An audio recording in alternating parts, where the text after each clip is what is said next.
नमस्कार दोस्तों, आप सबका स्वागत है एक बार फिर से एस्ट्रो गुरु चैनल पर। मैं आप सभी के लिए आज लेकर आया हूं एक और टैरो रीडिंग सेशन और आज के लिए विषय लिया है कि आपका 2024 यानी 2024 पूरा साल कैसा रहने वाला है। आज की रीडिंग के लिए 3 पाइल्स को बनाया है। तीनों पाइल्स के जो सिंबॉलिक्स हैं आपकी स्क्रीन के ऊपर अब एक साथ दिखाए जा रहे हैं। Pile number 1 red door, pile number 2 green door और पाइल नंबर 3 ब्लू डोर। तो लाल, हरा और नीला 3 रंग के दरवाजे आपकी स्क्रीन पर एक साथ हैं। तीनों में से जो आपको अच्छा लगे उसे अपनी पाइल मान लीजिए और अकॉर्डिंगली आज की रीडिंग को देखिए, ये आपके साथ रेजोनेट करेगी। हर बार की तरह इस बार भी टाइम स्टैम्प्स को डिस्क्रिप्शन और कमेंट सेक्शन दोनों जगह दे दिया गया है, दोनों जगह पोस्ट किया गया है ताकि आपको सुविधा हो जाए। अपनी पाइल की रीडिंग पर डायरेक्टली पहुंचने के लिए आप टाइम स्टैम्प के ऊपर क्लिक कर दीजिए, वीडियो फास्ट फॉरवर्ड हो जाएगा और आप डायरेक्टली अपनी पाइल की रीडिंग पर पहुँच जाएंगे।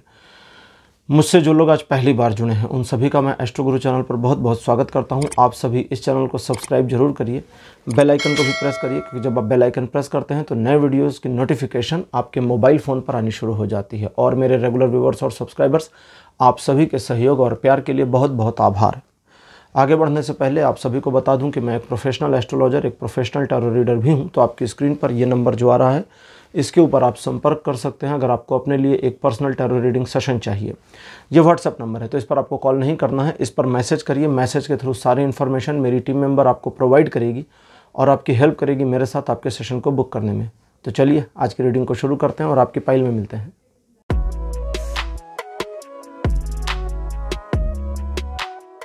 हेलो पाइल नंबर 1, आप सबका स्वागत है आपकी रीडिंग में। आपने रेड कलर के डोर को चूज़ किया था, मेरे बगल में रेड कलर का डोर लगा दिया गया है। चलिए आज की रीडिंग को शुरू करते हैं और देखते हैं कि आपके लिए ये 2024 कैसा रहने वाला है, क्या लेकर के आ रहा है।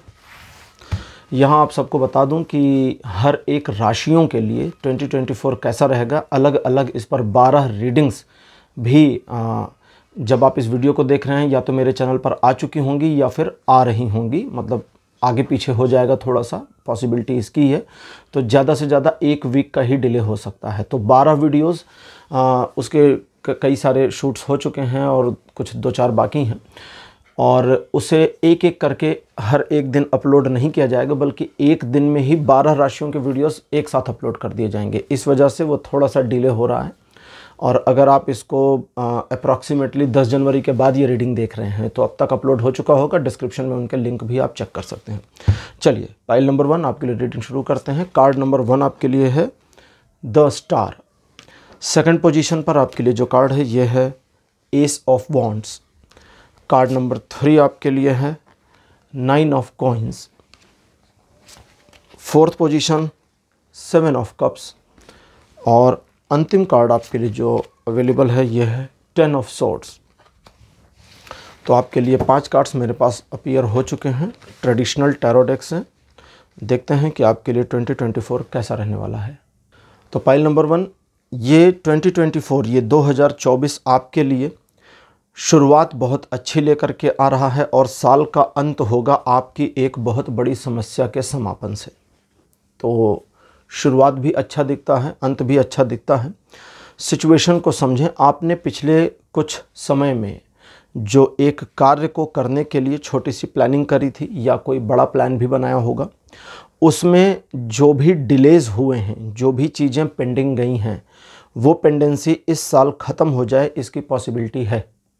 और वो पेंडेंसी क्लोज़ होने के साथ ही साथ आप अगर किसी नए कार्य में इस साल इन्वॉल्व होते हैं और इन्वॉल्व होने के लिए जो टाइमलाइन आपके लिए है वो किसी भी प्रकार से बाधित नहीं हो रही। दैट मीन्स आप जनवरी से लेकर दिसंबर तक में कभी भी नए काम शुरू कर सकते हैं। उस कार्य को करने के हेतु में जो भी आप अपने द्वारा जो भी एफ़र्ट्स करेंगे उस एफ़र्ट्स का आपको पूरा बेनिफिट्स मिले, इसकी फुल पॉसिबिलिटी अपीयर हो रही है। इस चीज़ को ध्यान रखें कि ये साल आपको फाइनेंशियल ग्रोथ बहुत अच्छी दे सकता है। इस वजह से आप अपने धन के संचय और मैनेजमेंट, कलेक्टिविटी यानी कलेक्शन और मैनेजमेंट, इस दोनों पर पूरा ध्यान दें। ज़रूरी है कि आप अपने विचारों के तदनुसार ही निर्णय लें। दूसरे लोगों के द्वारा बहुत ज़्यादा सुझाए गए आइडियाज़ के ऊपर एग्जैक्टली काम नहीं करना है जब तक आपका अपना मन उस चीज़ के लिए रेडी और यूज टू नहीं हो जाता है। इस साल में आपके यश में, आपके कीर्ति में वृद्धि होने की पॉसिबिलिटी बनती है। चीज़ें आपके अकॉर्डिंग मुड़ सकती हैं और आप जिन कार्यों को हाथ में लेंगे उसमें सफलता के साथ साथ ईश्वर का सहयोग भी प्राप्त हो जाए की पॉसिबिलिटी है। एक ऐसी सिचुएशन, एक ऐसी पोजीशन को इस साल आप अचीव कर सकते हैं जो आपके जीवन में एक माइलस्टोन का काम कर जाए, मील का पत्थर बन जाए और चीज़ें आपके आने वाले भविष्य के लिए यहाँ से एक बेस का काम करें, इसकी संभावना है। लेकिन यहाँ पर ग्लिच जो है, जो एक समस्या है, उसको भी आप समझें। और समस्या ये है कि इस साल आप कई बार कई मामलों के बारे में, कई कार्यों के बारे में सोचेंगे तो ज़रूर, लेकिन उसे क्रियान्वयन करने में, एक्ट अपॉन करने में थोड़ा सा हेजिटेट हो जाएंगे या पिछड़ जाएंगे। ये सारी चीज़ें सिर्फ इस वजह से होंगी क्योंकि आप अभी करूं, तभी करूं, कभी करूं वाली स्थिति में चले जाएंगे। पॉइंट 1 और पॉइंट 2, आपका सेल्फ डीमोटिवेशन आप खुद करने लगें। इसको ठीक से समझ लीजिए। जब आप खुद को ही अंडर एस्टिमेट करना शुरू करें, सिचुएशन नहीं कर रही, कोई परिस्थिति ऐसी नहीं है, ना कोई आपको डोमिनेट कर रहा, ना कोई सिचुएशन आपको डिमोटिवेट कर रही, आप स्वयं को डिमोटिवेट करें कि अरे ये तो बहुत भारी काम है, मेरे बस का नहीं है, या मैं इस चीज़ को कैसे कर सकता या कर सकती हूँ। उस वाली परिस्थिति में आप सत्य को, जो ट्रुथ है, उसकी ओर से मुंह फेर लें और उस तरफ अपने आप को मुखातिब कर लें, उस ओर अपने आप को केंद्रित कर लें जिधर आपको केंद्रित नहीं होना चाहिए। इन चीज़ों से बचने के लिए आपके लिए सबसे बढ़िया तरीका इस साल में होगा कि जब भी भटकाव आए या डीमोटिवेशन आपको आए, आप उस डीमोटिवेशन, उस भटकाव को एक किनारे रख दें, हटाएं नहीं, क्योंकि हटेगा तो है नहीं। उसको एक किनारे, अपने आप से बात करें कि ठीक है, ये डीमोटिवेशन है, ये मन में भटकाव है, इसको मैं एक किनारे रख रहा हूँ और अब मैं जो योजना है उस पर काम कर रहा हूँ। सिर्फ काम करना, जैसे एक उदाहरण है कि मान लीजिए आप एक बिजनेसमैन हैं, आपकी एक दुकान है, आप दुकान ओपन करेंगे फिर शाम को बंद कर देंगे। डिमोटिवेशन किसी वजह से आ गया कि भाई पता नहीं बिजनेस चलेगा नहीं चलेगा, अच्छा नहीं चल रहा, नहीं चल रहा। अब उसमें उस डिमोटिवेशन को लेके कुछ नहीं करना। आप एक ऑफिस एम्प्लॉई हैं, आपके ऑफिस जॉब में डिमोटिवेशन आपको आ गया है, आप कुछ करना चाहते हैं, उसमें डिमोटिवेशन आ गया है, तो कोई बात नहीं, उसको एक तरफ रखिए। बस आप जो डेली रूटीन है उसको करिए। रोज़ जाइए, दुकान खोलिए, पूरा टाइम दीजिए और शाम को चले आइए। ऑफिस जाइए, अपना KRA कंप्लीट करिए और इवनिंग में घर चले आइए। आप एक नई जॉब प्रोफाइल खोज रहे हैं, एक नई जॉब सर्च कर रहे हैं, तो डिमोटिवेशन आ गया कि भाई मेरी तो कैपेबिलिटी नहीं। आप एक इंटरव्यू देने गए और उसने आपका वहाँ पर मजाक उड़ा दिया कि भाई अरे आपकी तो एफिशिएंसी मुझे नहीं लगता कि हमारी जॉब के लायक है, तो सॉरी हम आपको अफोर्ड नहीं कर सकते या हम आपको नहीं लेंगे, मना कर दिया। कभी कभी बड़ा अजीब सा भी डिमोटिवेशन हो जाता है। मैं एक पर्सन से मिला था और वो बहुत डिमोटिवेटेड था। मैंने पूछा क्या हुआ, उसने कहा यार 3 इंटरव्यू में मुझे जो है ओवर क्वालिफाइड बोल के रिजेक्ट कर दिया। कहते हैं कि हमारी पोजीशन के लिए आप ज़्यादा ही क्वालिफाइड हैं, ज़्यादा ही काबिल हैं, हम इतने काबिल आदमी को नहीं ले सकते। आप रुकोगे नहीं, आप भाग जाओगे, आपको अच्छी जॉब मिल जाएगी, आप 4 महीने 5 महीने में भाग जाओगे छोड़ करके, हम आपको नहीं लेंगे जी। अब ये अजीब सा डिमोटिवेशन है। तो यहाँ पर मतलब जो भी डिमोटिवेशन है इस तरह के अगर आ जाते हैं इस 2024 में, तो आपको क्या करना है। जैसे जॉब सर्च की बात अभी मैं कर रहा था, आपका काम है सर्च आउट करना, बस और कुछ नहीं है। 1 2 3 4 जो भी है आप करते रहिए ना। हो सकता है कि कहीं ईश्वर ने लिखा हो कि भाई 8 इंटरव्यू रिजेक्ट होने के बाद 9वां वाला सक्सेसफुल हो जाएगा, तो पता लगा आपने 8 नहीं किया, 6 के बाद डिमोटिवेट, अरे छोड़ो मैं नहीं कर रहा, बात खत्म हो गई। आप 2 और कर लेते, 6 के बाद 8, तो फिर 9वां सक्सेसफुल हो जाता। तो रुकना नहीं है, कहने का मतलब है अगर आप रुक जाते हैं तो ये साल में कुछ सिचुएशंस ऐसी हैं जो आपके डिमोटिवेशन में उस रुकावट को हेल्प कर देंगी, बढ़ा देंगी। और अगर आप उस रुकावट को रहने देते हैं, उसके बावजूद रुकते नहीं हैं, आगे बढ़ते हैं, तो सिचुएशन से, समस्या से ओवरकम कर जाएंगे। इस साल नवंबर और दिसंबर का जो महीना है, स्पेसिफिक कर रहा हूं, नवंबर और दिसंबर का महीना, अक्टूबर के बाद, इसको इस तरह से स्पेसिफिक करें जैसा रीडिंग में आ रहा है। कहता अक्टूबर के बाद आपकी कोई एक ऐसी समस्या जिससे आप भागना चाहते थे, छूटना चाहते थे, ख़त्म करना चाहते थे, वो स्वतः ही क्लोज हो जाएगी, ख़त्म हो जाएगी। लेकिन उस समस्या के ख़त्म होने में एक इशू ये है कि कुछ ऐसा इमोशनल डैमेज आपको हो जाएगा जो आपको ओवरकम करने में थोड़ा समय लग जाएगा। हो सकता है कि आपके जान पहचान के, आपके परिवार के, रिश्तेदार के, आपके प्रिय के मामले उसमें जुड़े हों या उसका भी उसमें इन्वॉल्वमेंट हो और उस इशू के क्लोज होने की वजह से आपके रिश्तों में दरार वगैरह आ जाए, कुछ ना कुछ ऐसा होगा जिसकी वजह से एक इमोशनल पैनिकनेस आ जाएगा। वो इमोशनल पैनिकनेस को चलने देना है, उसको भी अडॉप्ट कर देना है कि ठीक है ये इमोशनल इशू है, मैं इसके साथ ही आगे बढ़ रहा हूँ, मेरी ये एक समस्या खत्म हुई, समस्या के ख़त्म होने की खुशी, लेकिन ये इमोशन दुख दे रहा है, तो इस समस्या के क्लोज होने को मैं एक्सेप्ट करता हूं और इस इमोशन के पेन को, दुख को भी एक्सेप्ट करता हूं। और इस तरह जब आप आगे बढ़ेंगे तो ओवरकम करने में ज़्यादा आसानी आपको होगी। तो ये था एक दृष्टि में कि आपका 2024 कैसा रहेगा। अब देखते हैं आपकी लाइफ के अलग अलग एस्पेक्ट में टैरो क्या इन्फॉर्मेशन देते हैं। और आज जो मैंने इसके लिए टैरो डेक चुनी है ये है भगवद गीता दिव्य ज्ञान युक्त पत्रक। इसका पूरा नाम यही है। टैरो कार्ड्स जो हैं इसका एक तरह से समझे तो हिंदी नाम है दिव्य ज्ञान युक्त पत्रक। ठीक है, तो देखते हैं। पहले मैं कोई और डेक लेने वाला था लेकिन फिर मुझे इंट्यूशन हुआ कि गीता डेक आज लेनी चाहिए, तो इसलिए इसको लिया। लव रिलेशन पर आपके लिए जो कार्ड अपीयर हुआ है ये है विनीत। विनीत का कार्ड कहता है आप अपने प्रेम संबंध में आपके लव्ड वंस के समर्पण का एक प्रकार से आदर करना शुरू कर दें। उसे आपसे जो प्यार है, देखिए मैं हमेशा कहता हूँ लव इज़ वन साइडेड। हाँ, तो सही बात है कि आप अपने प्यार के ही उत्तरदायी हैं, दूसरे के नहीं हैं। लेकिन जब दूसरे को आपसे प्यार हो जाए और वो उस प्यार में अपने आप को आपके प्रति समर्पित करे, तो उसके उस समर्पण के भाव की कद्र करनी है, वैल्यू करनी है, सम्मान करना है। अब जो सम्मान किया जाता है उसमें सिर्फ इस चीज़ का ध्यान रखना है कि आप कृतज्ञता, एहसान व्यक्त करें, बोलकर नहीं करना है इसे। अगर बोलकर करेंगे कि तुमने मुझे प्यार किया, मैं बहुत एहसानमंद हूँ, प्यार की ऐसी तैसी हो जाएगी, मैं बहुत कृतज्ञ हूँ कि आपको मुझसे प्यार हो गया, पूरे रिलेशनशिप की ऐसी तैसी हो जाएगी। क्योंकि प्यार में कृतज्ञता स्थान नहीं रखती है, लेकिन भाव होना चाहिए कृतज्ञता का। कहते हैं ना कि प्यार आंखों से दिखता है, आंखों में वो कृतज्ञता झलकती है कि तुम्हें मुझसे प्यार है, मैं धन्य हो गया कि तुम्हें मुझसे प्यार हो। तो वो भाव आपको रखना है। अगर इस साल वो भाव रखते हैं तो आपके रिलेशन में एक स्पिरिचुअल ग्रोथ आपको देखने को मिलेगी। और अगर अपने रिलेशनशिप में एक स्पिरिचुअल ग्रोथ आप फील कर जाएं तो इससे बड़ी बात, इससे बड़ी सौगात आपके जीवन की कोई नहीं हो सकती। यहाँ इस बात का ध्यान रखना है कि अगर कोई छोटी मोटी कड़वाहट आपके मन में है और उसके बावजूद उसकी ओर से समर्पण पूरा आ रहा है, तो अपनी कड़वाहट को तिरोहित कर देना है, हटा देना है और उसके समर्पण के साथ स्वयं को सिंक करना है। उसने आपको जो दिया, उस पर एक प्रश्न आता है कि आप क्या दे रहे हैं। आप कितने भी शब्द दे दें, कितने भी भाव दे दें, सब आडंबर हैं जब तक कि आप उसके प्रति अपने आप को स्वयं में समर्पण की भावना के साथ फील नहीं कर लेते। जरूरी नहीं कि आप बोलें। बहुत बार लोग कहते हैं कि, मैं भी कई बार कहता हूं कि प्यार है तो उसे बोलकर प्रदर्शित कर दीजिए, क्योंकि जब दिखेगा तो लोग उसको जल्दी समझ जाएंगे।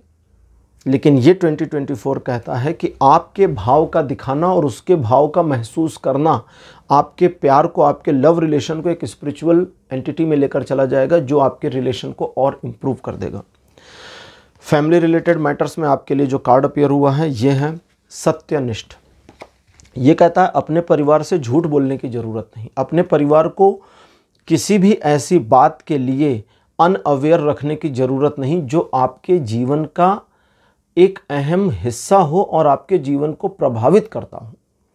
अब हर छोटी बात नहीं बताने की बात है, लेकिन वो बड़ी बातें जो आपके जीवन को प्रभावित करती हैं, जो आपके व्यक्तित्व को एक आयाम देती हैं, उन्हें परिवार से नहीं छिपाना। और साथ ही साथ परिवार के प्रति अपने समर्पण और प्रेम को प्रदर्शित भी करना है। परिवार अगर किसी चीज़ के लिए आपको किसी प्रकार से थोड़ा सा निगलेक्ट करे, नाराज़गी दिखाए, तो उनकी नाराज़गी को स्वीकार करना, उनके प्रेम को स्वीकार करना, उनकी सलाह को स्वीकार करना और कुछ एक मामलों में उनकी डांट को स्वीकार करना, ये इस साल अगर आप करते हैं तो आपके और आपके परिवार के बीच की जो घनिष्ठता है, जो टुगेदरनेस है वो इतनी मजबूत हो जाएगी जो आपके जीवन में पहले कभी ना थी। इस बात का आपको ध्यान रखना है। फिनेंशियल मामलों में आपके लिए जो कार्ड है ये है मेरे पास शांत। कार्ड का नाम है शांत। ये कार्ड कहता है कि फाइनेंशियल मामलों में आप अपने मेन एडवाइज़र की एडवाइजेस को इग्नोर करके ना चलें।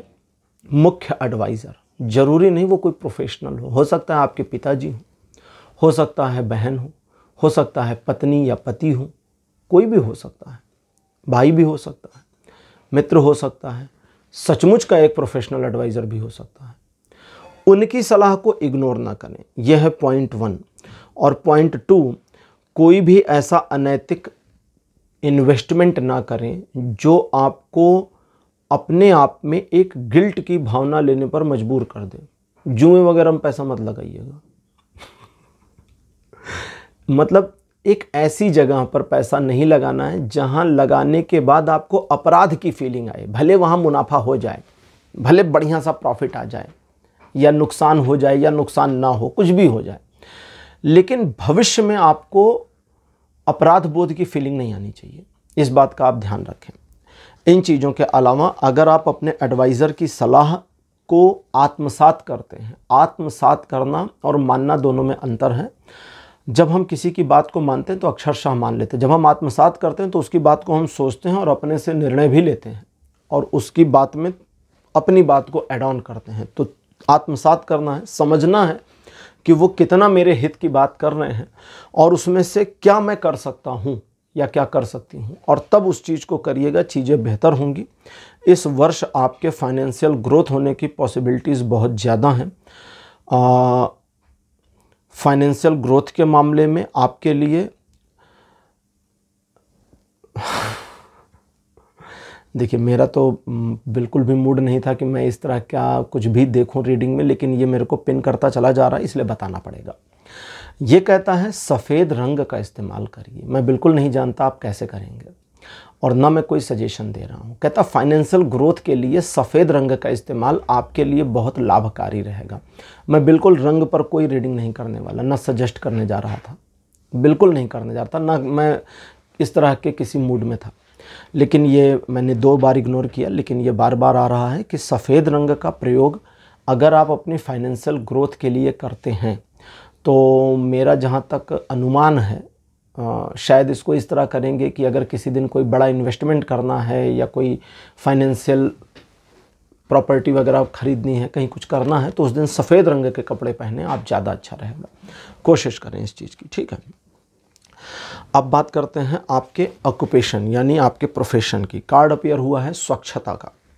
ये कहता है प्रोफेशनल मामलों में आप जो जो गलतियां कर रहे हैं उनसे इस साल ओवरकम करते चलना है। इस साल आप जानते हैं कि जहां जहां पर अपने व्यवसाय में, अपने प्रोफेशन में आपने कमियां कर रखी हैं, उन सारी कमियों को ठीक करना है, व्यवस्थित करना है। अगर आपकी एक दुकान है तो उस दुकान को पहला काम जो आपका है वो बाहर से सुंदर दिखनी चाहिए, ये पहला काम है। अगर आप कोई जॉब कर रहे हैं, अपने ऑफिस में आप बैठते हैं डेस्क पर, तो आपकी डेस्क जब पहली नज़र में कोई देखे तो उसे ब्यूटीफुल नज़र आनी चाहिए। ये स्वच्छता का कार्य पहले कर लीजिए। ये कोशिश करिए कि आप शुरू के पहले हफ्ते में ही साल के ये कर लें और इसे पूरे साल कंटिन्यू रखें। बहुत सारे लोग हैं, मैं आपको बता दूं, लंच पे जाते हैं तो सारा तामझाम अपने टेबल पर छोड़ करके भाग जाते हैं। कुछ कंपनीज़ में कंप्लायंस इशू होते हैं तो उनको वो सारा तामझाम अपने ड्रॉर में बंद करके चाबी लगाकर तब निकलना होता है। लैपटॉप को भी लॉक करके रखना होता है, वरना कंप्लायंस वाले उठा ले जाते हैं, फिर वार्निंग लेटर आता है उनको। कोई भी सामान अनअटेंडेड नहीं छोड़ सकते। तो वो कंपनियां बहुत बढ़िया काम करती हैं। आपको स्वच्छता में बस यही ध्यान देना है, अनअटेंडेड आपकी टेबल पर कुछ नहीं होना चाहिए। ध्यान रखिए इस चीज़ को। स्वच्छता का जितना आप ध्यान रख लेंगे अपने प्रोफेशन, अपने व्यवसाय में, आपका मन उतना प्रफुल्लित रहेगा। शुरू शुरू में ये आपको थोड़ा हेक्टिक लग सकता है। जैसे हमारे वकील बंधु हैं, लॉयर्स हैं, उनकी माने तो दुनिया में सबसे गंदी टेबल उन्हीं की होती है, लॉयर्स का कहना है। कहते इतनी चीज़ें हम कैसे मैनेज करें भाई। अगर उसी को आप करके देखिए ना, आप सुव्यवस्थित, आप इतने सालों से उसको अव्यवस्थित रखे हुए हैं, या ठीक है सब कुछ उस तरह का रखा, उसको व्यवस्थित करके रखिए, उसका बेनिफिट आपको 1 महीने 2 महीने में दिखेगा, फिर कंटिन्यू कर लीजिएगा। नहीं दिखेगा तो फिर ठीक है भैया, जैसा कर रहे थे वैसा करना। तो पहली चीज़, सुंदरता पर ध्यान दीजिए अपने प्रोफेशन में। और साथ ही साथ में ये कार्ड कहता है कि सिर्फ व्यावसायिक सुंदरता पर ध्यान नहीं देना, स्वयं की सुंदरता पर ध्यान देना है। अपनी फ़ोटो को मोबाइल में ध्यान से निहार लीजिए, कौन सा हेयर स्टाइल मेरे पे सही लग रहा है। ज़रूरत पड़े तो किसी की मदद ले लीजिए। कलर पर ध्यान दे दीजिए। अपने कपड़े प्रेस करके पहनिए, साफ़ सुथरे पहनिए।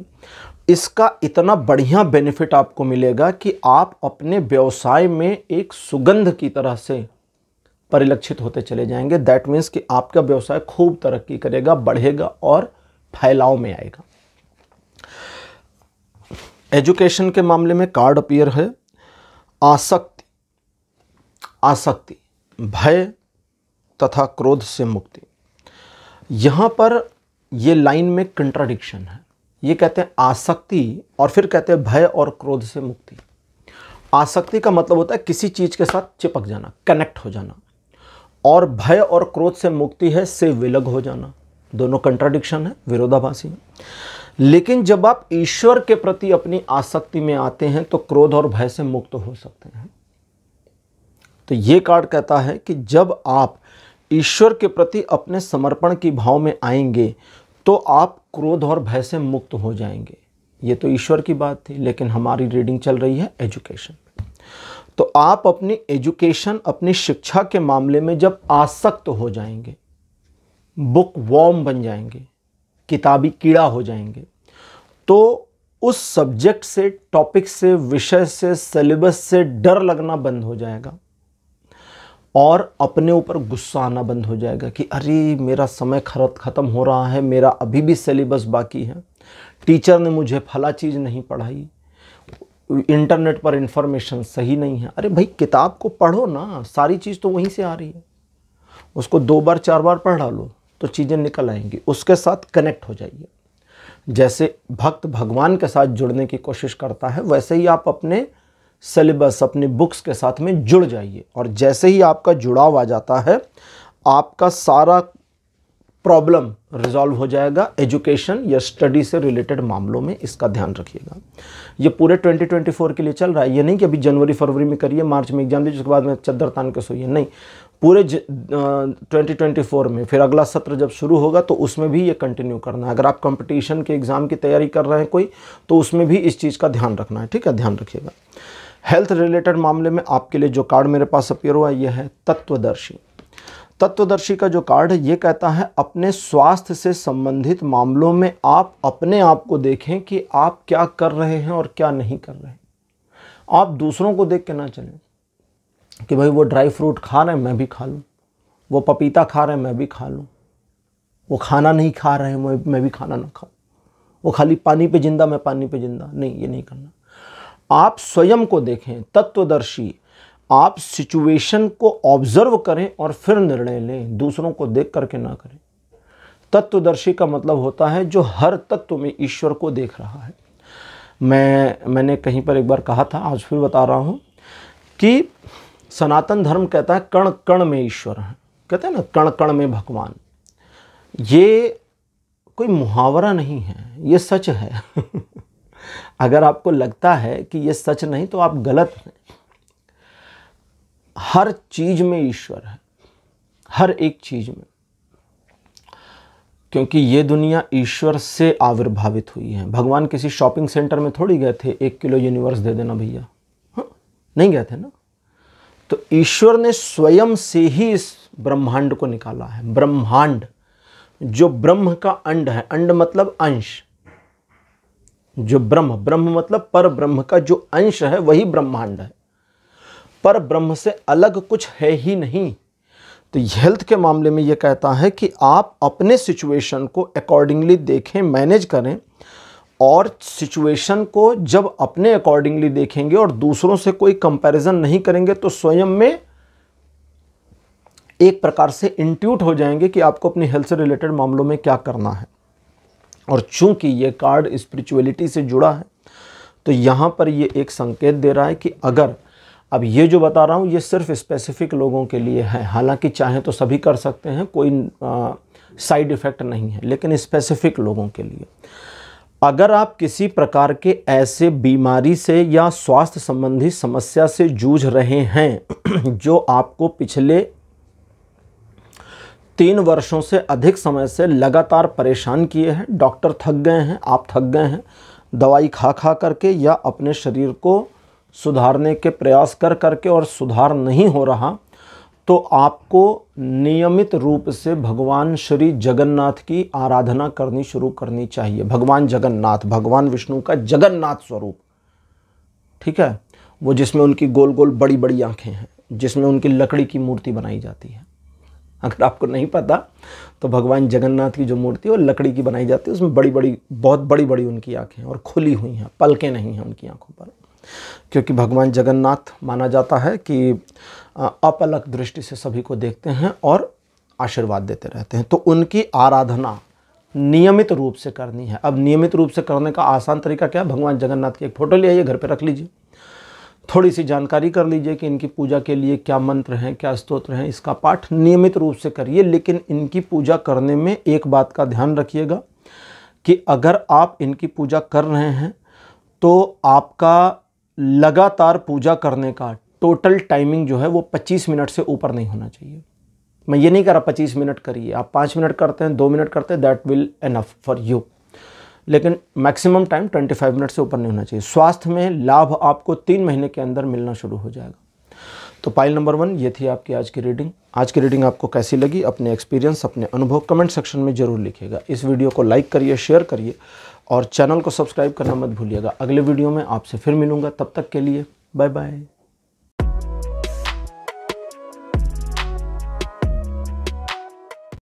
हेलो पाइल नंबर 2, आप सबका स्वागत है आपकी रीडिंग में। आपने ग्रीन कलर के डोर को चूज़ किया था, मेरे बगल में उसकी फ़ोटो लगा दी गई है। चलिए आज की रीडिंग शुरू करते हैं और देखते हैं कि आपके लिए क्या गाइडेंस आती है कि आपका 2024 कैसा रहने वाला है। पहला कार्ड आपके लिए अपीयर हुआ है 7 ऑफ कप्स। कार्ड नंबर 2 आपके लिए है जजमेंट। थर्ड पोजीशन पर आपके लिए है 10 ऑफ कप्स। फोर्थ कार्ड आपके लिए है द मैजिशियन और लास्ट कार्ड आपके लिए अपीयर हो रहा है, यह है 6 ऑफ कप्स।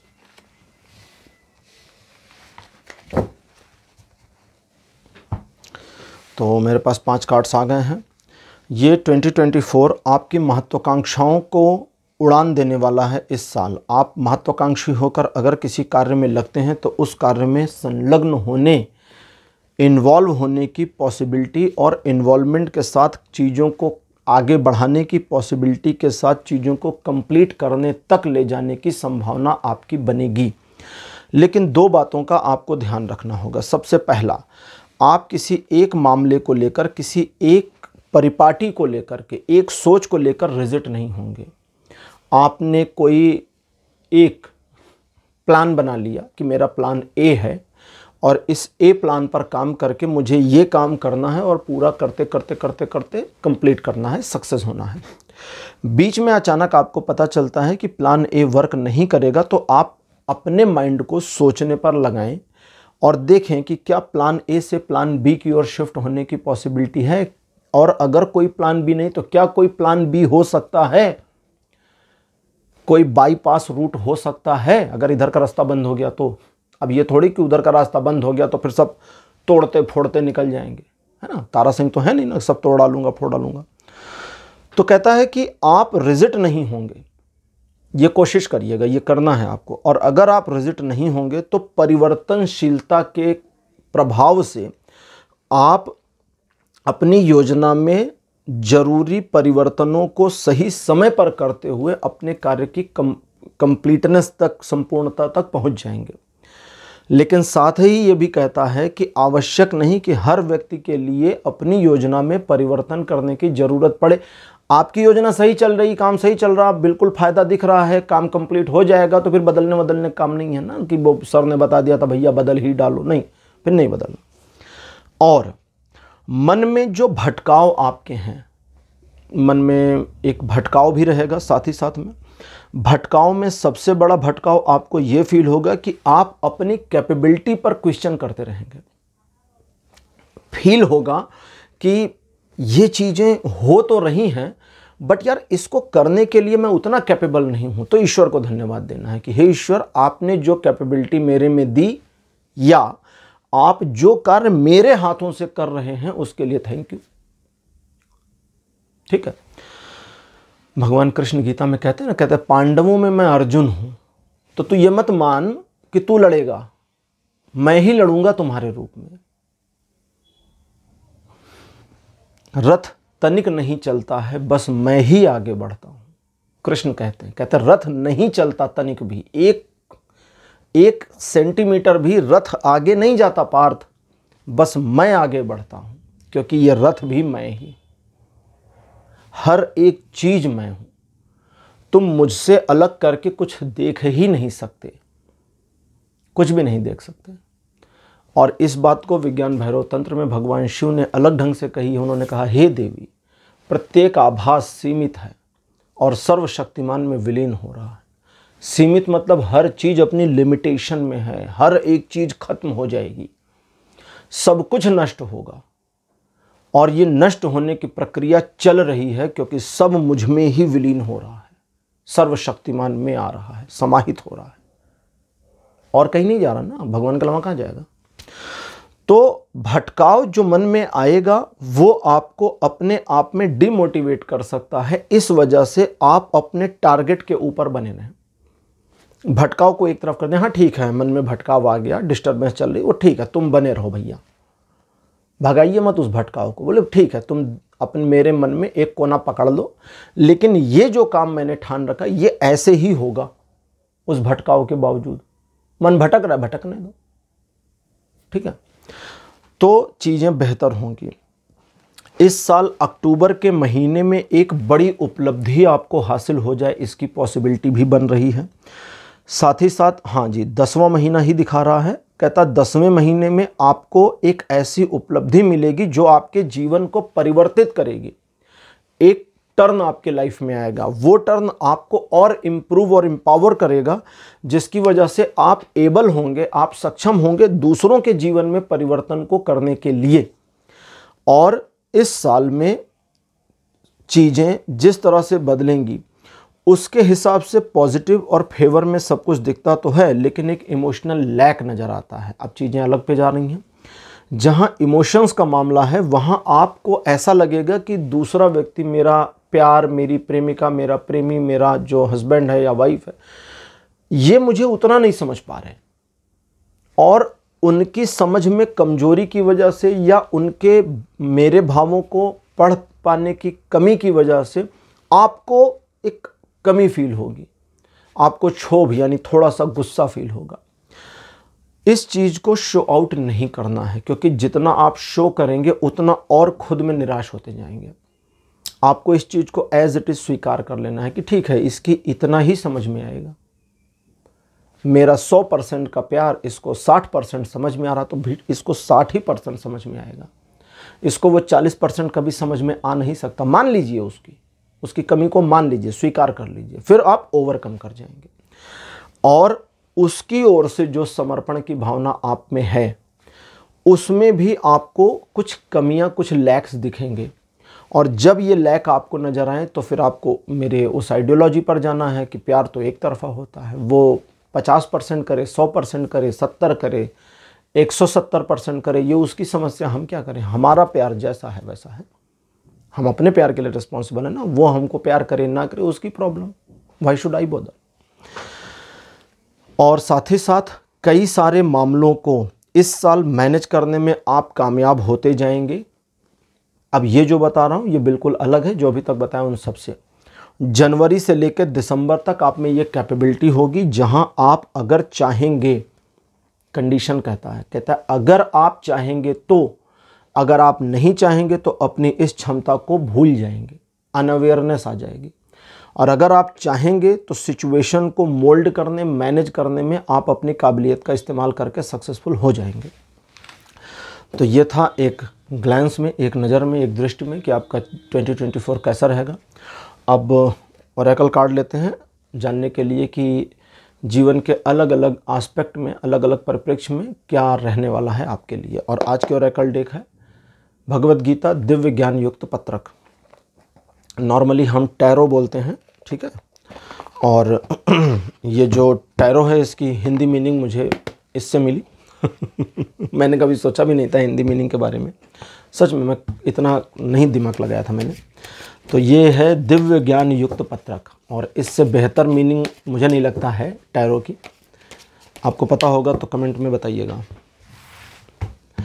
लव रिलेशन के लिए मेरे पास जो कार्ड आया है ये है आसक्ति, भय और क्रोध से मुक्ति। इस कार्ड का पूरा नाम है प्रेम संबंधों में ये कहता है कि आप इस बात की परवाह न करें कि आपके सामने आपके प्रेमी प्रेमिका या आपके जीवन साथी का क्या सेटअप, क्या मॉड्यूल है, क्या माइंडसेट है, क्या लुक्स और बिहेवियर है। अभी जो बताया था वही चीज़ आ रही है। आप इस चीज़ की परवाह करें कि आपका समर्पण कितना है, उसकी परवाह मत करें। आप उससे प्यार करते हैं तो फिर आसक्ति के साथ करें। आसक्ति का मतलब होता है एकदम से लग जाना, कनेक्ट हो जाना, जुड़ जाना, आसक्त हो जाना, किसी चीज़ के प्रति एकदम लगाव में आ जाना। और कहता है कि जितना ज़्यादा आप उसके प्रति अपने लगाव को बढ़ाते चले जाएंगे अपने मन में, अपने आप में, उतना आपके प्रेम में कंप्लीटनेस आएगी और आप अपने प्यार को लेकर के बिल्कुल भी कन्फ्यूज़न वाली स्थिति में नहीं रहेंगे। यहाँ पर ये रीडिंग क्लोज हुई, लेकिन मैं एक लाइन की व्याख्या कर दूँ। उतना ही आपके प्यार में कंप्लीटनेस आएगी। उसकी साइड की बात नहीं हो रही है, आपकी साइड की बात हो रही है। आपके प्यार में कंप्लीटनेस, उसका आपके प्रति जो समर्पण उसकी बात नहीं हो रही, वो उसकी प्रॉब्लम है, उस पर आपको गौर नहीं करना। अगर आप उस पर गौर करेंगे तो फिर रिलेशनशिप में डिस्टर्बेंस क्रिएट कर देंगे।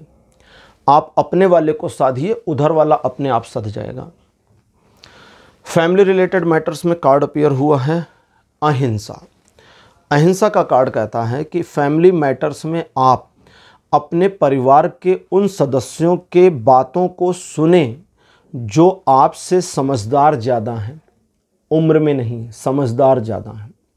हो सकता है वे आपसे छोटे हों, हो सकता है बराबर एज में, हो सकता है बड़े ही हो, कुछ भी हो, लेकिन आपको पता है एग्जैक्टली कि वे समझदार ज़्यादा हैं और उनकी बात को सुने। उनकी बातें आपकी समझ में नहीं आएंगी। शुरू में आप कुछ और समझ रहे हैं, वे कुछ और समझा रहे हैं। ये दोनों की मिसमैचिंग चल सकती है, लेकिन इस मिसमैचिंग में आपको मिसमैच होने के बावजूद बस उनकी बात को सुनना और आत्मसात करना है।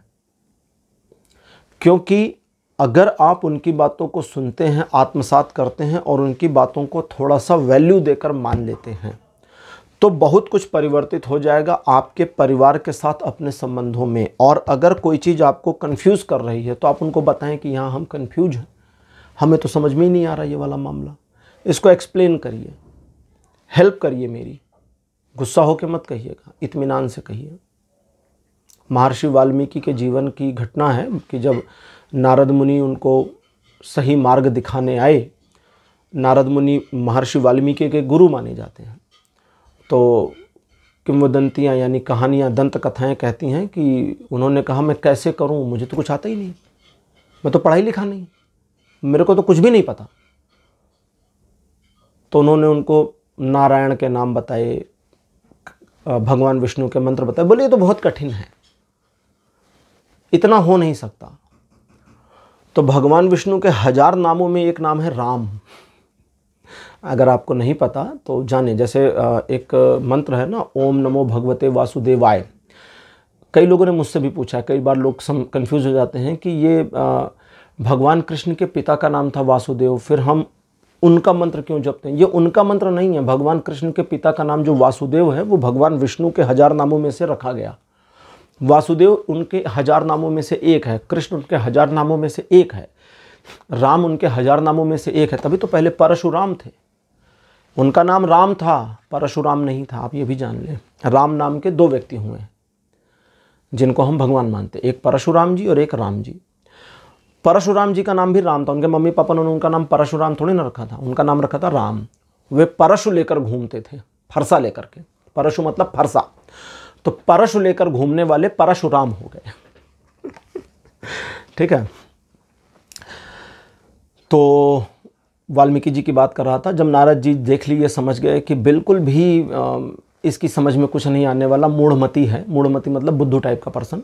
तो उन्होंने कहा राम राम जपो, 2 अक्षर हैं, इससे आसान क्या होगा। तो वो राम राम बोलने लगे। तो जब राम राम फ्लो में बोले तो वो फिर महर्षि उनसे, नारद से बोले, कहे कि ये जब मैं बोलता हूँ ना तो मुझे लगता है कि मरा मरा मरा मरा मरा मरा आ रहा है। तो भगवान का नाम तो पुण्य है, तो और मरा मतलब मृत्यु, तो गड़बड़ हो रहा है, फिर क्या करूँ। तो महर्षि वाल्मीकि महर्षि नारद ने कहा कि देवर्षि नारद ने कहा कि तुम मरा मरा जपो, राम राम आ जाएगा। तो उन्होंने मरा मरा का जप किया और राम राम आना शुरू हो गया। दैट मीन्स कि आपके परिवार के वे सदस्य, बुजुर्ग सदस्य हों या समझदार जो आपसे ज़्यादा, वे आपको टेक्निक्स दे देंगे, आपको तरीके बता देंगे सिचुएशन में कैसे आप समझें, कैसे यूज़ करें, कैसे उनकी बातों को आत्मसात करें और कैसे अपने जीवन को व्यवस्थित करें। इस साल थोड़ा सा रिलाय रखिए अपने परिवार के ऊपर, थोड़ा भरोसा रखिए अपने परिवार के समझदार सदस्यों के ऊपर, और आपके जीवन में बहुत बड़े बदलाव आ जाएंगे। इसका आप स्वयं एक तरह से प्रत्यक्षदर्शी रहेंगे इस साल। फाइनेंशियल मामलों में कार्ड अपीयर हुआ है सरलता। ये कहता है फाइनेंशियल मामलों में चीज़ों को ईजी रखें, जैसा नाम है वैसा ही करना है, सरलतापूर्वक कार्य करना है। आपके धन के ग्रोथ होने की पॉसिबिलिटी इस साल बहुत अच्छी है और चीज़ें आपके पक्ष में जुड़ी और मुड़ी रहेंगी। आप बस बहुत ज़्यादा ज़ोर से सिचुएशन को मैनेज करने की कोशिश मत करें। इसको ऐसे समझें कि ब्रश से यूज करने वाला मामला है, हथौड़ा मारने की ज़रूरत नहीं है, और आप हथौड़ा मारेंगे तो हो जाएगी गड़बड़। वे मामले फाइनेंसेस से जुड़े हुए जहां पर आप इजी तरीके से अपने पैसों का मैनेजमेंट कर रहे हैं, बस वही इजी मोड अपनाए रखना है। कोई क्रिटिकल तरीका, कोई एबनॉर्मल तौर तरीका नहीं अपनाना है, इसका ध्यान रखिएगा।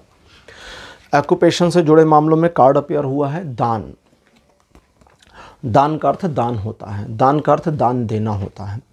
इस साल आप अपने प्रोफेशनल मामलों में ग्रो करेंगे।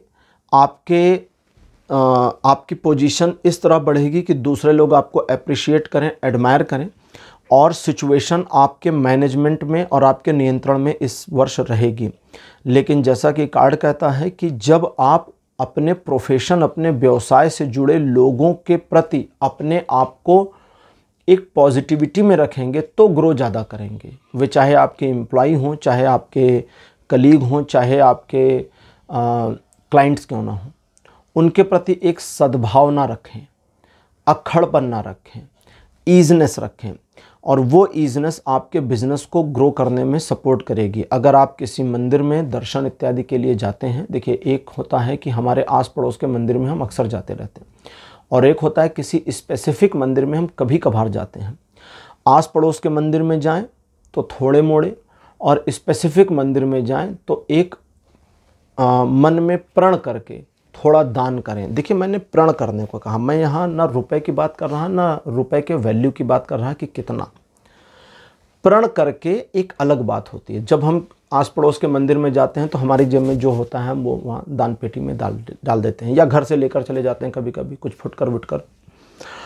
और जब हम किसी बड़े मंदिर में जाते हैं तो कभी कभी हम सारी चीज़ों को प्लान कर लेते हैं, ट्रिप प्लान कर ली, रुकना कहाँ, जाना कैसे, क्या पहन के जाना, क्या नहीं पहन के जाना, सब प्लान हो गया। मिठाई भी खरीदना है या प्रसाद खरीदना, उसको भी हम प्लान कर लेते। बस ये नहीं प्लान करते कि वहाँ हम दान पेटी में क्या डालेंगे, वो प्लान कर लीजिएगा। अमाउंट कितना होगा मैं उसकी बात नहीं कर रहा, ठीक है। 1 रुपया हो या 1 लाख हो, वैल्यू यानी कि उसकी मात्रा कोई भी महत्व नहीं रखती, आपकी श्रद्धा महत्व रखती है। प्रण कि मुझे इतना वहाँ डाल देना है, उसी प्रण के साथ कार्य करिएगा, बहुत अच्छा आपको रिस्पॉन्स मिलेगा आने वाले समय में। एजुकेशनल मामलों में कार्ड कहता है यज्ञ। यज्ञ का कार्ड अपीयर हुआ है। यज्ञ का मतलब होता है कि आहुति देना। यज्ञ होता है ना, वो बना देते हैं, उसमें स्वाहा स्वाहा करके डालते हैं। स्वाहा मतलब आहुति, कि अब ये स्वाहा हो गया, अग्नि को समर्पित, अग्निदेव को गया। अग्निदेव उस सामग्री को संबंधित देवता तक ले जाएंगे। तो एजुकेशनल मामलों में कहता है कि आप 2 चीज़ों पर ध्यान दें। सबसे पहला कि आप एक वर्तुल बनाना शुरू कर दें। वर्तुल मतलब एक चक्र बनाना शुरू कर दें, यानी कि अपने टाइम को सही तरीके से ऑर्गेनाइज्ड और मैनेज कर लें तो आपका चक्र चलना शुरू हो जाएगा। डिसिप्लिन जिसको कहते हैं। स्पिरिचुअल कार्ड्स पढ़ने में यही प्रॉब्लम होती है कि बड़ी स्पिरिचुअल लैंग्वेज आ रही होती है। अच्छा चलो, एक डिसिप्लिन बनाना है, पहले आसान कर दिया। अब उस डिसिप्लिन के बाद उस डिसिप्लिन को फॉलो करने में जो कष्ट आपको होगा, तकलीफ होगी, उस तकलीफ को सहते चलना है। आपने शाम को 6 बजे से पढ़ने का प्लान कर लिया, ठीक 5:45 बजे आपके घर पे ऐसे रिलेटिव्स आ गए जिनसे आपका बड़ा मोह है।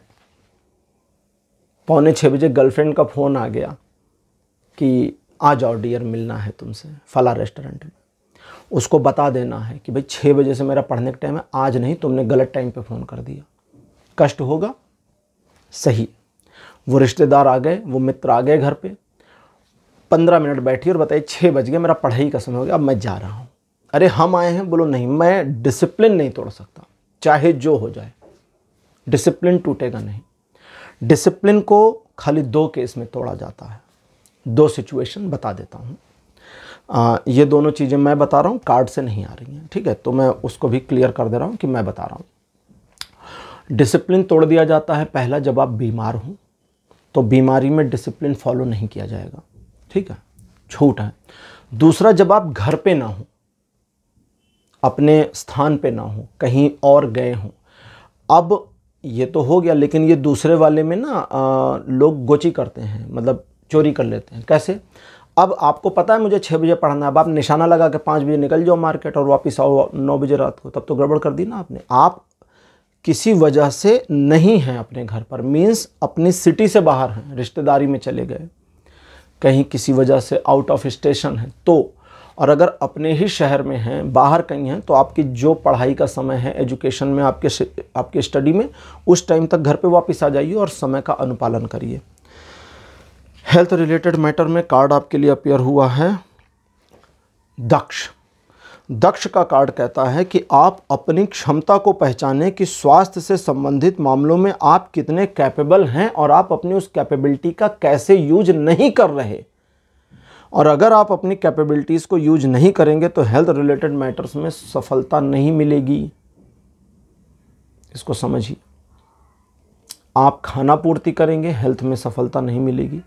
आप टाल मटोल करेंगे, सफलता नहीं मिलेगी। आप अपनी क्षमता के अनुरूप कार्य नहीं करेंगे तो स्वास्थ्य में लाभ नहीं होगा। इसको ध्यान रखिए। आप अगर सक्षम हैं, अगर आप बीमार हैं और आप सक्षम हैं कि आप अपनी मेडिसिन टाइम पे ले सकते हैं और आप जानबूझ के नहीं ले रहे, आपने कोई फिल्म देख रखी कि नहीं मुझे गोली नहीं खानी, आप शुगर के मरीज़ हैं, आपने एक मूवी देख रखी कि अरे मैं चुपके से लड्डू खा लूँ, मिठाई खा लूँ, आप उसको फॉलो कर रहे हैं, तो आप अपनी जान के दुश्मन बन रहे हैं ना। अपनी योग्यता के साथ काम करिए और आपकी एबिलिटी, आप उतने काबिल और उतने एबल हैं कि आप हेल्थ रिलेटेड मैटर्स में अपने आप को इम्प्रूव कर ले जाएं। तो इस चीज़ का आपको ध्यान रखना है, ये करिए और चीज़ें आपके फेवर में मुड़ती चली जाएंगी। कुछ एक मामलों में आपको इस बात का ध्यान रखना है कि हेल्थ रिलेटेड मैटर्स में अगर आप एक ऐसी समस्या का सामना कर रहे हैं जो 1 साल से ज़्यादा हो गया है और आपके हेल्थ में डिस्टर्बेंस बनाए हुए हैं, तो भगवान शिव की आराधना करना आपके लिए फलदायी होने वाला है। पाइल नंबर 2, ये थी आपकी आज की रीडिंग। आज की रीडिंग आपको कैसी लगी? अपने एक्सपीरियंस, अपने अनुभव कमेंट सेक्शन में ज़रूर लिखिए। इस वीडियो को लाइक करिए, शेयर करिए और चैनल को सब्सक्राइब करना मत भूलिएगा। अगले वीडियो में आपसे फिर मिलूँगा। Bye bye.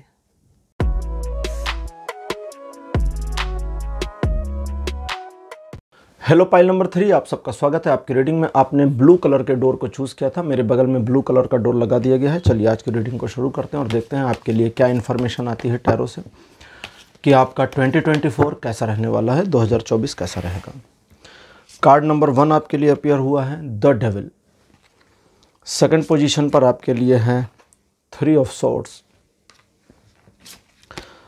थर्ड नंबर पर king of wands. Card number 4 आपके लिए है क्वीन ऑफ सॉर्ड्स और लास्ट कार्ड आपके लिए अपीयर हुआ है 5 ऑफ कॉइंस। पाइल नंबर 3, ये 2024 जो है आपके लिए थोड़ा सा उतार चढ़ाव से भरा रहेगा। कुछ एक चीज़ों में आपको ध्यान रखना है, कुछ एक चीज़ों को आपको मैनेज करने की कोशिश करनी है। सिचुएशंस आपके फेवर में आ जाएंगी। आप समझें, सबसे पहले तो इस साल की जो शुरुआत होगी वो आपकी आशाओं के अनुरूप एग्जैक्ट ना हो, इसकी पॉसिबिलिटी है। यानी आप किसी कार्य की प्रतीक्षा कर रहे थे, किसी कार्य के होने का वेट कर रहे थे, उसमें डिले हो जाए, सिचुएशन आपके कंट्रोल से थोड़ा सा आउट हो जाए, इसकी पॉसिबिलिटी है। लेकिन इस पूरे मामले में अगर आप अपनी समझदारी, दूसरे का दिमाग मत दीजिए, सिर्फ अपनी समझदारी से कार्य करते हैं तो सिचुएशन कंट्रोल में आ जाएगी। आपको बस पैनिक नहीं होना है, चीज़ों को हल्के फुल्के ढंग से मैनेज करने का प्रयास करना है। आप जितना ज़्यादा सिचुएशंस को लाइटली मैनेज करने की, देखिए लाइटली मैनेज करने का मतलब ये नहीं होता कि आप बुद्धि ना लगाएं। लाइटली मैनेज करने का मतलब होता है कि आप माइंड को हाइपरनेस में ना ले जाएं, क्रोध में ना आए, एकदम उबल ना जाएं या एकदम घबराहट में ना आ जाएं, पैनिक ना हो जाएं, लाइट मोड रहें, ईजी तरीके से। ईज तरीके से हैंडल करने पर, ईज इंग्लिश का शब्द है, उसका मतलब ईजी होता है। ईजी तरीके से हैंडल करने पर सिचुएशंस आपकी कंट्रोल में आ जाएंगी। शुरू के 3 महीने आपके लिए थोड़ा सा प्रॉब्लम्स ला सकते हैं, जिसमें आपके अनुसार चीज़ें ना हों या आप चीज़ों को अपने अनुसार ना चला पाएँ। और 3 महीने बीतने के बाद सिचुएशंस पूरी तरह आपके कंट्रोल में आ जाएगी। तो मार्च का महीना कंप्लीट होने तक, पूरा कंप्लीट होने तक आप कोई भी बहुत बड़े निर्णय ना लें, अपने प्रेम संबंधों से जुड़े मामलों में कोई फैसले ना लें। अगर आप एक अनमैरिड कपल हैं, लव रिलेशन की बात फैमिली से करनी है तो मार्च तक पाइल नंबर 3 अगर हैं तो रुक जाएं, ज़्यादा अच्छा आपके लिए रहेगा। और मार्च के बाद सिचुएशंस को जिस तरह भी आप मैनेज करेंगे वो अकॉर्डिंगली आपके ही मैनेज होती चली जाएगी।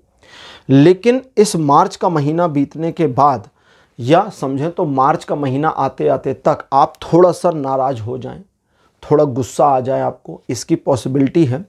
वो गुस्सा शो आउट नहीं करिए, ध्यान करिए, ईश्वर का मेडिटेशन करिए।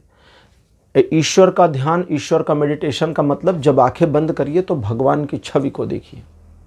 आप राम को मानते हैं तो आंखें बंद करके राम को देखने की कोशिश करिए, कृष्ण को देखने की कोशिश करिए, शिव को देखने की कोशिश करिए, जिसको मानते हैं उसको देखने की कोशिश करें। और इस कोशिश में, अब इसको पूरा भी कर दो ना, करना क्या है वरना गड़बड़ हो जाएगी। जब आंखें बंद करके उनको देखने की कोशिश करें तो बस देखिए, ना कुछ कहिए, ना मांगिए, ना बताइए। वे सर्वज्ञाता हैं, उनको सब पता। अगर आप कुछ कहते हैं, मांगते हैं, बोलते हैं, बात करने की कोशिश करते हैं तो फिर आप उस समय को खो देते हैं जिस समय में वे आपके सामने विग्रह में प्रकट हैं, अपने विग्रह में बंद आंखों से दिखते हैं। कभी कोशिश करिएगा। बंद आंखों से दिखते हैं का अर्थ ये नहीं होता कि आंखें बंद करेंगे तो साक्षात नजर आ जाएंगे। उनका पूरा विग्रह आपके सम्मुख होगा और आप समझा नहीं पाएंगे। बहुत स्पिरिचुअल बात बताइए आपको। तो इससे मन शांत होगा, लाइटर हो जाएगा और आप बिना किसी क्रोध और भावावेश यानी कि ओवर एक्सट्रीम पैशन के आ जाएंगे।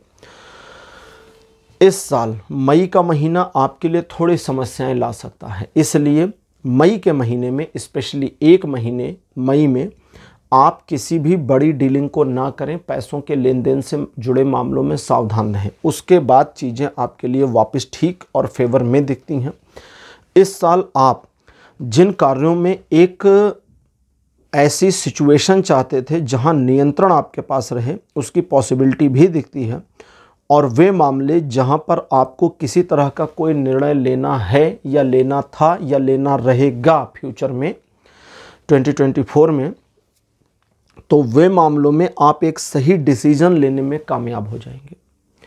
इस बात को समझें कि आप दूसरों को थोड़ा सा मैनिपुलेट करके अपने कार्यों को निकालने की कला में इस वर्ष माहिर रहेंगे। लेकिन अगर आप अपने नकारात्मकता को, अपनी नेगेटिविटी को शो आउट करते हैं तो मैनिपुलेशन नहीं कर पाएंगे, फिर उनको समझा नहीं पाएंगे कि मेरा काम कर दें। आपको प्लीजेंट दिखना है। ये साल आपके लिए थोड़े अप्स और थोड़े डाउन्स दोनों लेकर आएगा। जैसे रिलेशनशिप में थोड़ी सी कलह आ जाए, इसकी पॉसिबिलिटी है।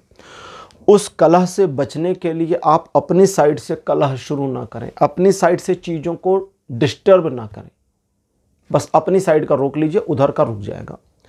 फाइनेंशियल, एजुकेशनल, इन सभी मामलों में अभी मैं अलग अलग बताऊंगा, लेकिन इसमें भी ये साल आपको एक ऐसी सिचुएशन देगा जहां आप हाथ टाइट हैं वाली सिचुएशन को फील करेंगे। इसलिए इस साल को थोड़ा संभाल करके इस्तेमाल करें। आप फ्री हैंड होकर इस ईयर को यूज नहीं कर पाएंगे, और चूंकि फ्री हैंड होकर यूज नहीं कर पाएंगे इसलिए थोड़ा सा पैनिकनेस या क्षोभ या क्रोध बनेगा, उसे मैनेज करने की ज़रूरत है। उसे मैनेज करेंगे तो गलतियां नहीं होंगी, सही डिसीजन लेंगे और सही काम को करेंगे। तो ये था एक दृष्टि में कि आपका 2024 कैसा रहेगा। अब लेते हैं आज की ओरेकल डेक और जानते हैं कि लाइफ के अलग अलग एस्पेक्ट में आपके लिए चीज़ें कैसी रहेंगी। आज की हमारी ओरेकल डेक है भगवद गीता दिव्य ज्ञान युक्त पत्रक, इसका पूरा नाम है ये। तो इसको हम टैरो नहीं कहते, ओरेकल डेक है, लेकिन दिव्य ज्ञान युक्त पत्रक। इन सभी पत्रकों में बहुत ज्ञान की बातें छिपी हैं, भरी हुई हैं, उन्हीं को मैं रीड करूंगा आज। लव रिलेशंस में आपके लिए जो कार्ड अपीयर हुआ है ये है छिद्रान्वेषण में अरुचि। छिद्रान्वेषण में अरुचि का मतलब होता है किसी भी चीज़ में बहुत बारीकी से जांच पड़ताल करने की आवश्यकता नहीं। इस ईयर में, इस पूरे साल में आप जिनसे प्यार करते हैं उन पर आपको शक करने की ज़रूरत नहीं, पहला तो ये है। दूसरा, उसका एटीट्यूड और मूड आपको लेकर के क्या है, उसकी सोच आपको लेकर क्या है, इसके डिटेल में जाने की ज़रूरत नहीं। आप बस अपने वाले मैटर्स को, अपने वाले हिस्से को साध कर रखिए, चीज़ें आपके लिए अच्छी रहेंगी। और अगर आप अपने वाले हिस्से में थोड़ा सा डिस्टर्बेंस करते हैं तो आपके बीच में कलहपूर्ण वातावरण बन जाए, इसकी पॉसिबिलिटी है। आप दोनों के बीच में इंडिविजुअलनेस की भाव उत्पन्न हो जाए, मैं मेरा यानी ईगो आ जाए, और अगर प्रेम संबंधों में ईगो आ जाए तो झगड़े की पॉसिबिलिटी है। इसलिए कभी कभी कुछ एक मामलों में इस साल आपको चाहिए कि आप अपने साथी को उसके मन की सोच लेने दें, और ज़रूरी नहीं कि उसकी सोच के ऊपर हर बात पे आप रिएक्शन दे दें। कुछ मामलों में आप चीज़ों को छोड़ दें, इग्नोर कर दें। कुछ मामलों में आप इन्वॉल्व हों, लेकिन एक सर्टेन लेवल से आगे इन्वॉल्व ना हो। अपनी साइड का पॉइंट्स आपको मैनेज करने की ज़रूरत है, और आपके रिलेशन में चीज़ें बेहतर रहेंगी। आपको दुनिया को दिखाने की ज़रूरत नहीं कि आपके प्यार में कितनी ताकत है या आप कितना उनसे प्यार करते हैं, और न दुनिया को ये साबित करने की ज़रूरत है कि वो आपसे कितना प्यार करती या करता है। अपनी साइड से चीज़ों को न्यूट्रल रखिए, चीज़ें ठीक रहेंगी, वरना डिस्टर्बेंस आएगी। फैमिली रिलेटेड मैटर्स में कार्ड अपीयर हुआ है तपस्या।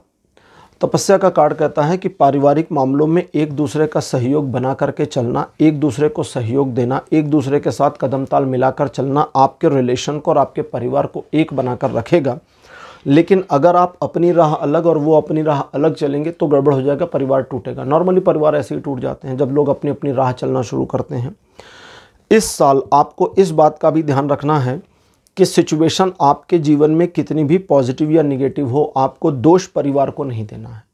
अगर आप परिवार को दोष देते हैं तो उसका नुकसान आपको बहुत बुरी तरह से उठाना पड़ेगा, जिसमें इमोशनल रूप में आप बहुत ज़्यादा लैक महसूस करें, कमजोरी महसूस करें, बिछोह महसूस करें और रोना तक आ जाए वाली सिचुएशन आपके सामने आ सकती है। तो इस चीज़ का आपको ध्यान रखना है। आपके परिवार के द्वारा आपके लिए और आपके साथ चलने की, आपके साथ आपके लिए करने की, यानी आपके लिए परिवार कुछ करे, इन सब चीज़ों की पॉसिबिलिटी इस साल बनी हुई है। फिनांस के मामलों में कार्ड अपीयर हुआ है सम्माननीय, कार्ड का नाम है। ये कार्ड कहता है कि फाइनेंशियल मामलों में आप इस वर्ष उस व्यक्ति को अपने साथ बना करके रखें जिसकी वजह से आपके जीवन में धन आ रहे हैं। कभी कभी परिवार में कुछ लोग होते हैं, कहते हैं जब से ये बिटिया हुई है हमारे जीवन में धन आ रहा है, जब से ये बेटा हुआ है हमारे जीवन में धन आ रहा है, जब से ये बहू आई है जीवन में धन आ रहा है, जब से माता जी का सम्मान करे तब से धन आ रहा है। कोई ना कोई एक परिवार के सदस्य को पॉइंट आउट कर देते हैं। वो सही है या गलत है इसकी व्याख्या में जाने की ज़रूरत नहीं है। मतलब वो बात सच है या झूठी है, इसकी व्याख्या में जाना नहीं है। बस आपको लगता है, वो लगना कार्ड कहता है काफ़ी है, और उस व्यक्ति को अपने निकट बना कर रखिए। निकट बना कर रखिए मतलब उसके साथ अपने रिलेशन को पॉजिटिव बना कर रखिए। जितना उसके साथ अपने रिलेशन को पॉजिटिव बनाएंगे, एक ऐसी पॉजिटिविटी, एक ऐसी पॉजिटिव एनर्जी जनरेट होती जाएगी जो आपको फाइनेंशियली ग्रो कराती चली जाएगी। अहंकार से इस साल बचिएगा अपने फाइनेंसेस के मामले में। पैसों का जोर, पैसों का घमंड किसी को दिखाना नहीं है, याद रखिएगा, परिवार में भी नहीं दिखाना है। और अगर आप ऐसा करते हैं तो आपके फाइनेंसेस इम्प्रूव हों, इसकी फुल पॉसिबिलिटी बनती चली जाएगी। आपके व्यापार, आपके ऑक्यूपेशन से जुड़े मामलों में कार्ड अपीयर हुआ है निर्भय। जब हम ईश्वर के जब हम कहते हैं ना कभी कभी कि भगवान को ड्राइविंग सीट पर बिठा दो, अपनी ज़िंदगी की गाड़ी में अगर भगवान हमारे ड्राइविंग सीट पर आ जाएं तो फिर हम बिल्कुल निश्चिंत, ठीक है अब जिधर ले जाओ, क्योंकि अब उनसे बेहतर कौन चलाएगा ज़िंदगी को। तो ये कार्ड कहता है कि आपके व्यापारिक मामलों में आपको समस्याओं का सामना करना पड़ सकता है। सिचुएशन आपके फेवर में ना हो, या आप सिचुएशन को समझ ना पाएँ, या सिचुएशन में सही समय पर रिस्पॉन्ड नहीं कर पाने की वजह से व्यापारिक मामलों में या प्रोफेशनल मामले में आपको वो सफलता ना मिले जो आप चाहते थे, इसकी पॉसिबिलिटी है। इस चीज़ से बचने के लिए सजेशन है कि आप अपने आप को ईश्वर की शरण में समर्पित करें। जितना ज़्यादा आप स्वयं को ईश्वर की शरण में समर्पित करेंगे अपने व्यावसायिक मामलों के अंडर में, अब व्यावसायिक मामलों के अंडर में ईश्वर को कैसे समर्पित करेंगे? आप मानकर चलें कि आपका ये व्यवसाय ईश्वर चला रहे हैं, मानकर चलें। और जब इस तरह की सिचुएशन को मानकर चलेंगे तो इसका बेनिफिट होगा। एक अदर वो है जिसको कुछ लोग उपाय की तरह से इस्तेमाल करते हैं। मैं ये सजेस्ट नहीं कर रहा, सिर्फ बता रहा हूँ, इसका सजेशन कार्ड में नहीं आ रहा, तो ये मैं सिर्फ बता रहा हूँ। बहुत सारे लोग हैं भगवान को पार्टनर बना के रखते हैं, 2% का, 1% का, 5% का, जो भी है पार्टनर, कि हमारे व्यवसाय में भगवान हमारे इतने प्रतिशत के पार्टनर हैं। और हर 3 महीने पर, 6 महीने पर या साल भर में वे अपने पूरे मुनाफे को जोड़ते हैं, उस मुनाफे में से भगवान के पार्टनरशिप का उतना परसेंटेज अलग करते हैं और ले जाकर उनके मंदिर में दे आते हैं। मतलब उसमें जब भगवान को पार्टनर बनाते हैं लोग तो मान लेते हैं कि हम फलाना मंदिर में दे आएंगे, वो उतना हर 3 महीने में, 6 महीने में या दान पेटी में डाल देंगे, क्योंकि वो बताना नहीं होता ना वहाँ पंडित जी को कि भाई हमने पार्टनर बनाया, इतना पार्टनरशिप पेमेंट बना, वो गुप्त दान में चला जाता है। तो कहते हैं कि जब आप उनकी शरण में स्वयं को अपने प्रोफेशनल मामलों में डाल देंगे तो समस्या समाप्त। और इसी चीज़ को आपको चाहिए और इसे आप करिए इस साल। और वैसे इस साल अगर आप उनकी शरण में रहते हैं तो बिज़नेस में ग्रो करने की पॉसिबिलिटी बढ़ जाएगी। अगर आप उनकी शरण में नहीं रहते हैं तो फिर सिचुएशंस में सही टाइम पर रिस्पॉन्ड ना कर पाने के कारण थोड़ा सा नुकसान होगा। एजुकेशनल मामलों में कार्ड अपीयर हुआ है भक्ति, और हमारे सामने है देवर्षि नारद।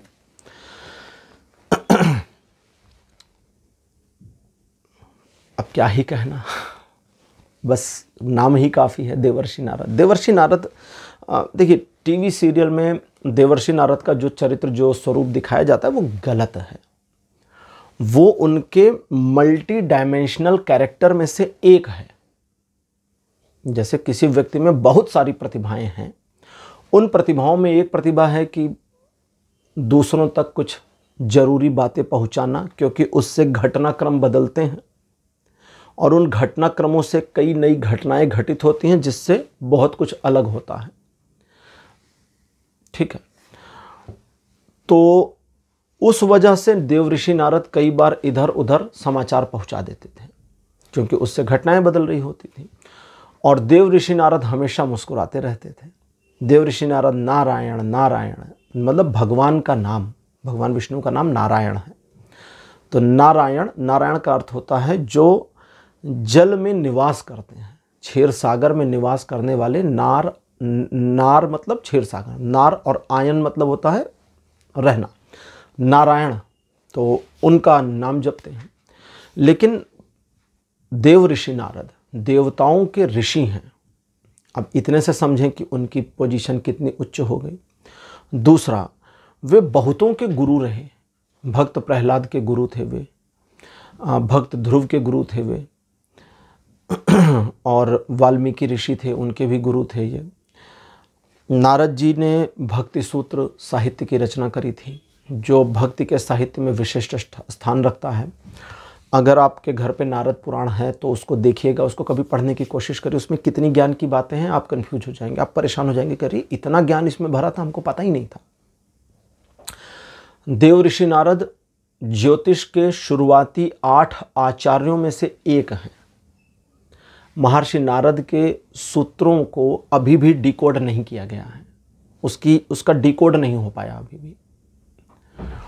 तो उसकी डिकोडिंग अगर हो जाए ज्योतिष में, मैं भी उतना विद्वान नहीं हूँ, बहुत सारे विद्वान हो सकता है कभी फ्यूचर में कर ले जाएं, तो बहुत कुछ ज्ञान प्राप्त हो जाएगा, बहुत कुछ पता चल जाएगा। तो एजुकेशनल मामलों में भक्ति का कार्ड, नारद जी का अपीयरेंस, और ये कहते हैं कि आपको बस सिचुएशन जो भी आपकी स्टडी में है उसे एक रेपिटेशन में लेके चले जाना है। रट्टा नहीं मारने कह रहे हैं रेपिटेशन में ले जाओ, बार बार बार बार बार बार उसे घुमा दो। आपका जो सिलेबस है उसे रिपीट कर लो, बस इतना कर लें और चीज़ें आपके लिए बदल जाएंगी।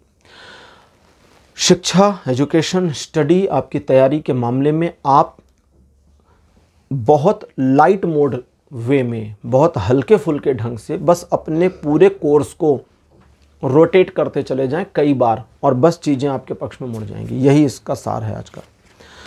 हेल्थ रिलेटेड मैटर्स में कार्ड अपीयर हुआ है अहिंसा।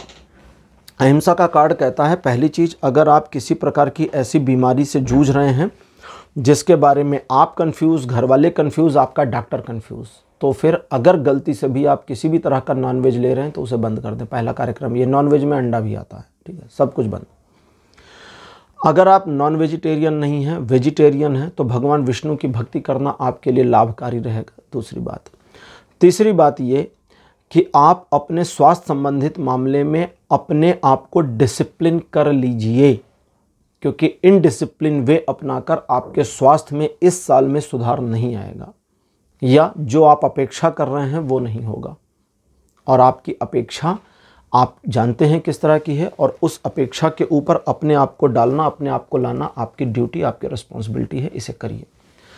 पाइल नंबर 3, आज की रीडिंग यहीं क्लोज होती है। आज की रीडिंग आपको कैसी लगी, अपने एक्सपीरियंस, अपने अनुभव कमेंट सेक्शन में जरूर लिखिए। इस वीडियो को लाइक करिए, शेयर करिए और चैनल को सब्सक्राइब करना मत भूलिएगा। अगले वीडियो में आपसे फिर मिलूंगा। Bye bye.